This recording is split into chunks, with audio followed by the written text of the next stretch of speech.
I was wondering if you'd possibly be on ArtFight. Do you have ArtFight? Because I need an excuse to draw. I know this is a bit early, but do you have an ArtFight?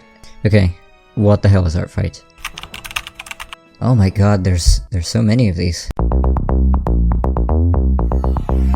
ArtFight is an art event that takes place in July that has been gaining more and more popularity recently, at least on my feed, but it's apparently been around since 2007, first on a forum and then developing their own website. They have detailed explanation on how ArtFight works on their website, which you will hear practically in every single ArtFight video, but I'll spare you having to listen to the same thing every single time and give my own explanation. ArtFight is a fanart game. You post your own original characters on it and people who like them make you fanart, aka attack you. You look for characters you like too and attack them. Everyone gets fanart, gets to practice, everyone is happy. There's also different teams and points, but I have no idea how it works. This is my first time. Apparently there are 3 teams this year too, but you can attack anyone, it doesn't matter. If you happen to be stumbling upon this video when it comes out, you're in luck, you can still join. And if it's past July, mark it in your calendar for next year, I'll tell you everything you need to know. I will admit, when I initially found out about ArtFight, I thought it was not worth it. When you have your own characters, especially if you're making something with them, especially if you're me, you're less likely to call them an OC. OCs are something made for fun. Something made as a hobby by people who might not do anything with them afterwards. Or at least that's the reputation they have, and that's the impression I had before making this video. I mean, you wouldn't call Sonic the Hedgehog an OC, would you?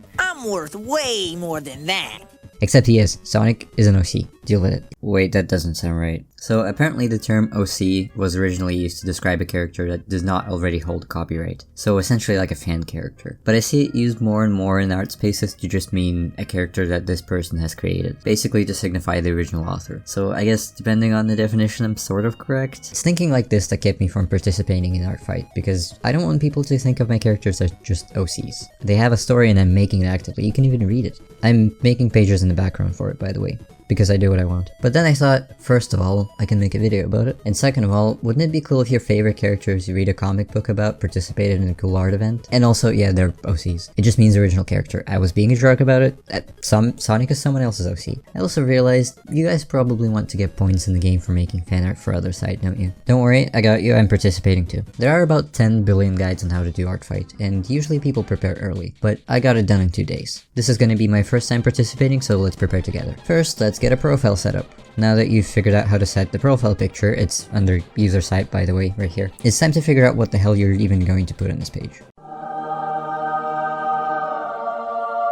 This card is something you will see everywhere when you look at ArtFight. After you choose your team, you can use these cards to quickly introduce people to your characters. This year, I chose Team Comedy because I need something positive in my life. They also apparently have user-made team cards, but I'm going to stick with the basics for now. Here you can place your featured characters you want people to attack the most, their species, and I don't know what any of this means. If I check this box, does it mean I do these things, or does it mean you're allowed to do these things to my characters?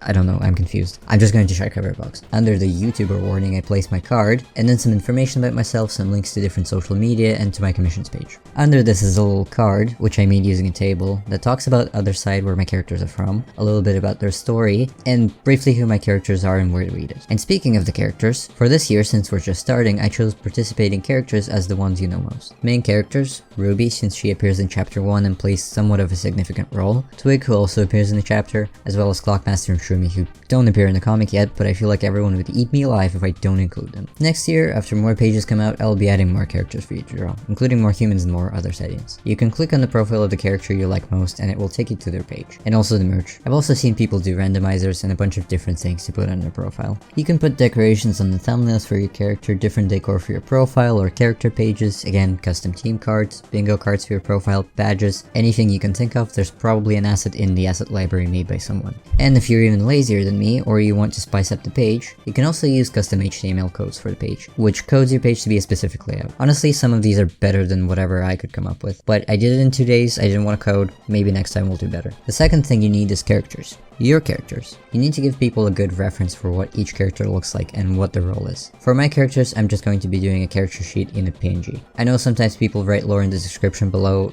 I think it looks kinda ugly, but maybe I just don't know how to do it right. For each of the featured characters from other side this year, you'll get to know a little fact about them. Most of this lore you already know from the comic. I added their height and age, or for other Sidians never beings, age equivalency to human years. The idea is if the character was human, they probably would be of this age. Twig is probably older than you thought, and yes, Clockmaster is in his 30s. I sincerely apologize to all the Silph shippers. Okay, last thing you need. Permissions. This is where you tell people what they can and can't do to your characters. Here's what's allowed for my characters. Pretty much everything, honestly, do whatever you want. If I'm going to be posting a comic online, I don't think I really can complain about what people do in the fandom. Here's what you're not allowed to do. Not that I can stop you from drawing NSFW of my characters, but if I'm going to be looking through your ArtFight attacks, I do not want to see that. Also, here are the things I really want people to do. Lastly, if you're going to be participating, you need to know people can't just stumble upon your profile easily.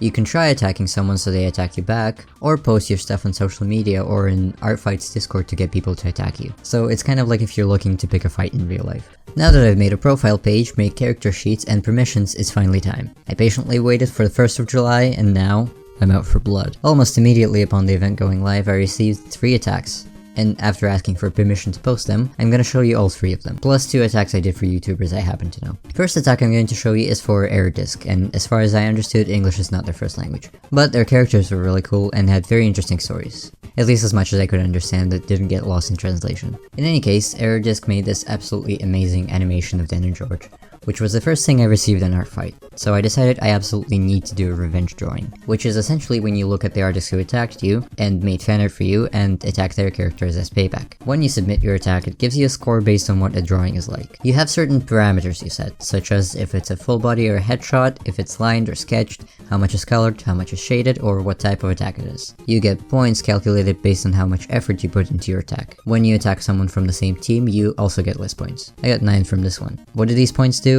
As far as I understand, not much. They do have a ranking system for people with more points, but I think as far as I understand, it's all just supposed to be for fun. Second attack I'm showing you is the one I did for a YouTuber. Every once in a while I like looking at people with similar channels as mine, or at least somewhat similar, or with similar performing videos, just to see some inspiration and do important YouTube research. This particular one is Artificer, or Artie, and she stood out to me among a lot of other creators. I don't know if it's because of the art style or personality, so I decided to attack one of her Cs. 13.25 points. The third one I'll show you is another revenge, this time for Cinnabar24, who made this wonderful fanart. The character I chose to attack is Lily, who apparently has plant powers. I really tried for these attacks to be as true to the source material as possible, like if this was a show, and apparently this one is a show, and I was doing fanart outside of ArtFight. 10 points. It's probably because I only do colored sketches to be as fast as possible. Fourth attack for today is another YouTuber, Starfishface. I've watched her content for a little while, and I really wanted to draw one of her characters. I will admit, mostly because I didn't know if anyone was going to let me use my attacks in the video. The problem is though, I haven't watched her content enough, and I haven't read her comic yet, and I absolutely am not familiar with any of the lore. This character is a man by day and bard by night. His name is Zephyr. This is also him in his usual form when he isn't performing. So this is all the same guy. His normal form is named Storm, and when I was looking through references, I couldn't figure out which one is the one that I'm supposed to be using, so I just improvised. I just hope it's the right one. For some reason, maybe because it was the first attack I did, I decided to do dramatic shading for it. In any case, I'll link all of these people in the description. 18.5 points. Last attack. You can do this, I believe in you, we're almost done. This attack is made for Spoons Are Cool, who made this fanart, and later another one. For this one, I decided to try a mix of my art style with the original art style for the character, and I think it turned out okay.